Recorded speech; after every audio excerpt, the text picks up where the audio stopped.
ಅಲ್ಲ, ಇದು ಎಲ್ಲ ರಿಕ್ರೂಟ್ಮೆಂಟಿಗೂ ಕೂಡ ಇದು ಅಪ್ಲೈ ಆಗುತ್ತೆ. ಯಾಕೆಂದ್ರೆ ಒಂದು ರಿಕ್ರೂಟ್ಮೆಂಟ್ಸು ನಿಧಾನ ಆಗಿದೆ.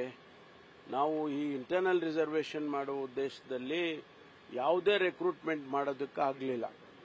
ಹಾಗಾಗಿ ಯಾರು ಮಿಸ್ ಆಗ್ತಾ ಇದ್ದಾರೆ ಅವರಿಗೆ ಒಂದಿಷ್ಟು ಅಡ್ವಾಂಟೇಜ್ ಸಿಗಬೇಕು ಅಂತೇಳಿ ಆ 3 ವರ್ಷದ್ದು ಒನ್ ಟೈಮ್ ಅಂತ ಮಾಡಿದ್ದಾರೆ. ಆದರೆ ಪೊಲೀಸ್ ಇಲಾಖೆಯಲ್ಲಿ ನಾವು ಬೇರೆ ರೀತಿಯಲ್ಲೇ ಮಾಡ್ತೀವಿ. ನಮ್ಮ C&R ರೂಲ್ಸ್ ಅಮೆಂಡ್ ಮಾಡಬೇಕಾಗುತ್ತೆ. ಕಾನ್ಸ್ಟೇಬಲ್ಗೆ ಎಷ್ಟಿರಬೇಕು, ಸಬ್ ಇನ್ಸ್ಪೆಕ್ಟರ್ಗೆ ಎಷ್ಟಿರಬೇಕು, ಅದು ಬೇರೆ ಬೇರೆ ರಾಜ್ಯಗಳಲ್ಲೆಲ್ಲ ನಾವು ಮಾಹಿತಿ ತರಿಸ್ಕೊಂಡಿದ್ದೇವೆ. ಅವರು ಕೆಲವು 33 ವರ್ಷದ ತನಕ ಇದೆ, ಕೆಲವು 27 ವರ್ಷ ಇದೆ, ಕೆಲವು 30 ಇದೆ. ಈ ತರ ಬೇರೆ ಬೇರೆ ರಾಜ್ಯದಲ್ಲಿ ಏನು ಅಪ್ಲೈ ಮಾಡ್ತಾ ಇದ್ದಾರೆ ಅದನ್ನೆಲ್ಲ ನಾವು ತರಿಸ್ಕೊಂಡು ಅದಕ್ಕೆ ಚರ್ಚೆ ಮಾಡ್ತಾ ಇದ್ದೇವೆ.